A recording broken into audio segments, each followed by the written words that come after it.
guri cusub, nolol cusub, waxyaabo badan baa isbeddel ku socda. Aragtiyo, dhawaaqyo, caraf cusub, cunto qariib kugu ah, xeerar ad adag ee dhanka nolosha. Haddana waxaa jira hal shay oo weli sidiisa ah: jacaylka aad reerkaaga u qabto.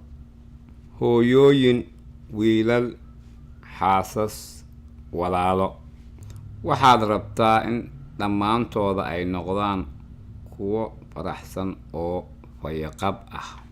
Waan ku caawin karnaa. Dunidan cusub aan kula hagno. Si wada jir ayaan ku dhisi karnaa qoysas fayo qaba, iyo adiga oo fayo qaba. Cunto, qoys, iyo hadiyad isa siinta ayaa ah waxa ugu muhiimsan. Waa feesto la qabto xilliga jiilaalka oo aad loogu dabaaldego adduunka oo dhan.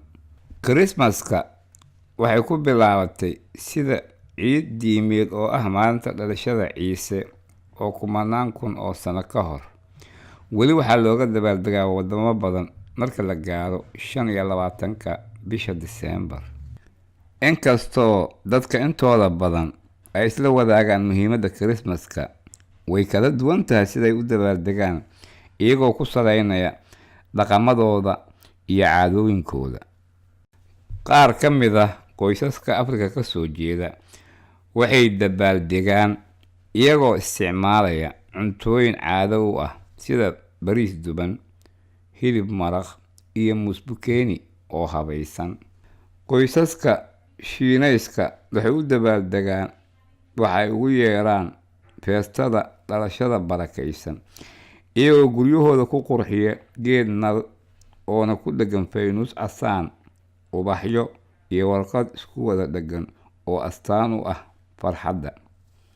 Qoysaska Itoobiyaanka ah Christmaska waxay u dabaaldegaan 7 bisha Janaayo, iyagoo si gaara kaniisadda ku dabaaldega. Qof kasta wuxuu xirtaa dhar cad, iyo dadka qaarkood waxay xirtaan maro suuf ah oo caadada tilmaamaysa. Qoysaska Mexico ka soo jeeda waxay sameeyaan faynuus iyagoo bacda warqadda u isticmaalaya, iyo shumac, iyagoo markaas ku wareejiya derbiga, marshibiyeedaha, saqafka kore, iyo dariishadaha si xaafadahooda u wada iftiimaan oo u dareemaan shucuurta Christmaska. Dadka ka soo jeeda wadamada Myanmar iyo Thailand waxay Christmaska u dabaaldegaan iyaga oo heesaya oo bixinaya nacnac iyo hadiyado. Sidoo kale, qaarkood waxay helaan inay cunaan maraq caado u ah oo la socda geedka basasha ku jirta, liin, iyo digaag. Cuntada ayaa ah wax awood leh oo dhaqan kasta isku xira. Gobolka Missouri, cuntooyinka caadada u ah Christmaska waxaa ka mid ah cunto feesto oo qoyska wada cuno, sida hilibka turkiga ama hilibka doofaarka, ham oo duban, baradho shiidan, rooti, iyo maraqa gravy-ga. Sidoo kale, qoysas badan ayaa waxay dubaan buskud, nacnac, iyo doolshiga miraha si ay ula wadaagaan asxaabta iyo derisyada. Caadooyinka Christmaska ee gobolka Missouri ayaa sidoo kale waxaa ka mid ah in guriga dhexdiisa la dhigo geed la sharaxayo. Inkasta qaabka loo sharxayo ay ku kala duwan yihiin, dad badan ayaa isticmaala nalal midab kala duwan leh, balooni, muraayad ka samaysan, shood, iyo dhalooyinka yaryar ee lagu soo lalmiyo. Dadka qaarkood ayaa sidoo kale gurigooda bannaanka ama dibadda sharaxa.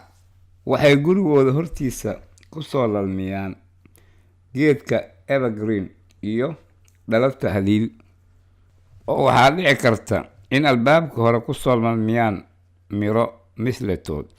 Ha isku istaagin mirahaas hoostiisa, waxaa dhici karta in adiga lagu shumiyo. Iskaalshaha Christmaska ayaa waxaa laga soo laalaadiyaa barta dabka laga shido ee guriga dhexdiisa, habeenka Christmaska intaan habeenkaas la seexan ka hor. Sida caadada ah, waxaa la yiraahdaa in Santa Claus uu guriga kor ka soo galo inta carruurta ay jiifaan oo iskaashadooda loogu buuxiyo nacnac iyo boombalada ilmaha. Sidoo kale, carruurta waxaa loo sheegaa in Santa uu hadiyad uga tagi doono geedka Christmaska hoostiisa haddii ay dabci wanaagsan ay muujiyaan. Dukaamo qaarkood ayaa waxa ay shaqaaleysiiyaan shaqsi oo xirta labiska Santa Claus. Carruurta ayaa ku fadhiisata dhabta Santa oo waxay u sheegaan boombalada ay jecel yihiin in Christmaska la siiyo. Sidoo kale, magaalooyin badan ayaa waxay qabtaan banaanbax Christmas iyaga oo koox gaardi u soo baxaan, iyagoo la isku soo sharaxo oo Santa Claus sariirtiisa lagu soo qaado.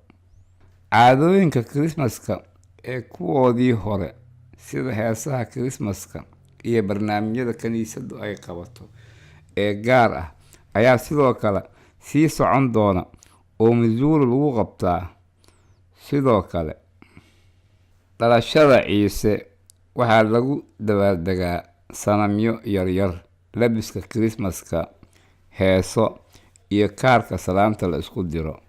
Dadka degan Missouri iyo dadka soo galootiga ahba inay isku raacsan yihiin oo khilaaf uusan ka jirin waxba ugama jiraan qaabka qofka uu u dabaaldegayo feestada. Sababta asalka ahayd ee feestada Christmaska ay weli sii jirto. In hadiyad qalbigaaga ka soo go'day aad qof kale ugu hadiyooto oo farxad weyn kuu soo kordhiso, taas ayaa ah waxa Christmaska ka dhiga feesto aad u wanaagsan. Wadajir uga wada shaqaynaynaa si aan u dhisno qoysas fayo qaba iyo adiga oo fayo qaba.